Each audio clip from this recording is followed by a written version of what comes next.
पंकज जी कोटा से।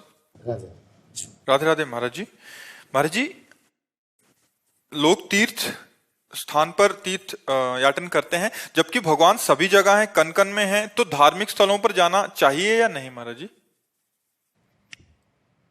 मेहंदी में लालिमा होती है ना, पर मेहंदी के पूरे पेड़ को चीर डालो, कहीं लालिमा दिखा दो तुम तुम्हें समझे नहीं ना।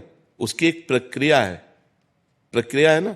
उसके पत्ते तोड़िए, उसको बांटिए, बांट के लगाइए, आधा घंटा लगा रहने दीजिए, फिर धो दीजिए। तो आप दूध में घी है, पूड़ी पका सकते हो, लेकिन घी है उसी में। उसकी एक प्रक्रिया है, उसको दही बनाओ, मंथन करो, मक्खन निकालो, फिर उसको तप्त करो, तब वो घी बन जाएगा। समझ रहे ना? ऐसे परमात्मा सर्वत्र है।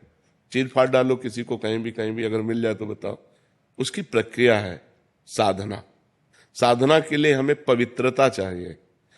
तो हम भगवान के परम पवित्र दिव्य स्थानों में जाते हैं, हरिद्वार, काशी। इनमें हमें पवित्रता मिलती है।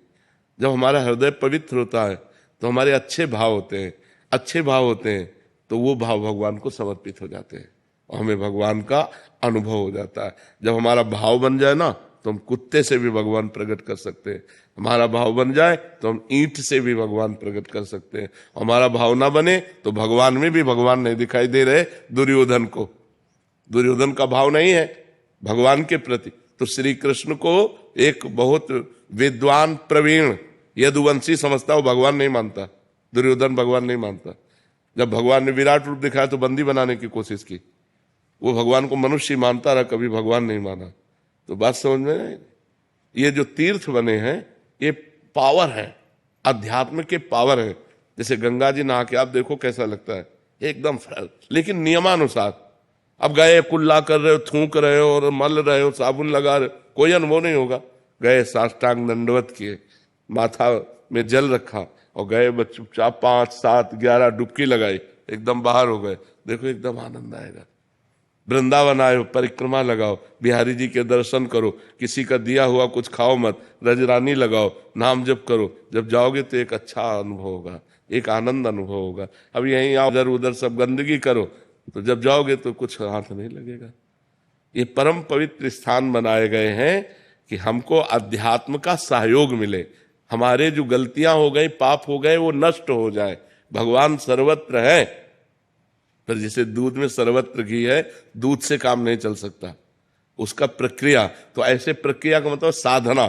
तो साधना का प्रारंभ करने के लिए हमें जो पवित्रता चाहिए, वो गंगा है, काशी है, जो बड़े बड़े तीर्थ है, इनमें इसीलिए जाया जाता है कि हम गृहस्थ हैं, हमसे कोई ना कोई पाप बन जाते हैं। तो इन तीर्थों में जाने से हमारे पाप नष्ट होते हैं, हमारे पुण्य बनते हैं, हमारा हृदय पवित्र होता है। अवश्य जाना चाहिए, पर जिस पद्धति से रहना उसी पद्धति से रहना। हर तीर्थ में एक दिन उपवास करना चाहिए। अगर 3 दिन वास करे तो एक दिन उपवास करना चाहिए, दूसरे दिन फलाहार करना चाहिए, तीसरे दिन अन्नाहार करना चाहिए। एक दिन तो प्योर पूरा ऐसे जल पे रहना चाहिए, या ऐसे कष्ट सहना चाहिए तीर्थों में जाकर। एक दिन उपवास करो, वृंदावन की परिक्रमा करो, बिहारी जी के दर्शन करो, यमुना स्नान करो, यमुना जी के पास बैठकर नाम कीर्तन करो, नाम जप करो, ये कमाओ। जो तीर्थ स्थानों में परम पवित्र भाव कमाए जाते हैं वो एक, लेकिन बड़ा विचित्र है। यमुना किनारे भी बैठकर गंदी बात करेंगे, यमुना किनारे भी बैठकर गंदी क्रियाएं करेंगे, इधर उधर सब गंदी बातें करेंगे, तो धाम का फिर लाभ कहाँ मिल पाएगा? तो समझ पाते, जरूर जाना चाहिए। तो महाराज जी, जैसे इतने बड़े बड़े तीर्थ स्थल है, कभी कभी वहाँ पे अनहोनी हो जाती है, इंसान भगवान को पाने जा रहा है। आप हमारी बात सुनो। अनंत जन्मों से भटका हुआ जीव, शरीर तो छूटना ही है, राइट टाइम है शरीर का। और अगर वो हरिद्वार में शरीर छोड़ता है, वो वृंदावन में शरीर छोड़ता है, काशी में छोड़ता है, तो उसे भगवान की प्राप्ति हो जाएगी। कितना बढ़िया लाभ मिला। शरीर तो छूटना ही था, लेकिन शरीर ऐसी जगह छूटा कि भगवान की प्राप्ति हो गई। तो इसमें लाभ हुई कि हानि हुई? लाभ। हाँ, तो हमें नेगेटिव नहीं सोचना, हमें पॉजिटिव सोचना है। काशी है, वृंदावन धाम है, हरिद्वार है, गंगा का तट है, यमुना का तट है, इनके किनारे प्राण निकलते हैं तो जीव की उत्तम गति होती है। प्राण तो निकलने थे, लेकिन यहां निकले, ये उत्तम गति हुई। जैसे आपके 100 रुपया जेब से बिहारी जी के सामने कट गए तो निश्चित मान लो करोड़ों का नुकसान होना था। आप वृंदावन आए तो धाम की कृपा से मात्र 100 रुपये में वो कार्यक्रम हो गया तुम्हारा। अब वो अगर तुम पॉजिटिव नहीं सोचते तो निगेटिव सोचकर चलोगे, तुम आए ना तो तुम्हारा मंगल हो गया। करोड़ों का नुकसान भगवान ने 100 रुपये में निपटा दिया। या ठोकर लगी, थोड़ी चोट लग गई, बहुत बड़ी हानि थोड़ी सी चोट में निपटा दी। उसे हम निगेटिव क्यों सोचे, उसे हम पॉजिटिव सोचे। जो सत्य है, जो सत्य है, ये परम सत्य है, कोई बहानेबाजी नहीं, ये परम सत्य है। एक दो मित्र थे, एक जब सयाने हुए तो शराब पीने लगे, गंदे आचरण करने लगे, वैश्यागमन, जुआ खेलना, शराब पीना, ऐसे सब। और एक था रोज गंगा नहाने जाना, भजन करना, शास्त्रों का स्वाध्याय करना। तो बहुत दिनों के बाद दोनों मित्र मिले, दूर से देखा वो गंगा नहाने वाला आ रहा है और उसने देखा कि वो हमारा मित्र जो भटक गया गंदे आचरणों में वो आ रहा है। तो जो गंगा नहा के आ रहा तो एकदम नीचे देखा तो खजूर का कांटा घुस गया उसके पैर में, नंगे पैर गंगा नहाने गया था और उसके ठोकर लगी जो पाप कर्म करता था। तो एक थैली मिली असरफियों की, तो उसने कहा रोज गंगा नहाता है, राम राम रटता है, क्या हुआ, देख खजूर का कांटा, मैं मनमानी आचरण करता हूं और देखिए थैली मिली।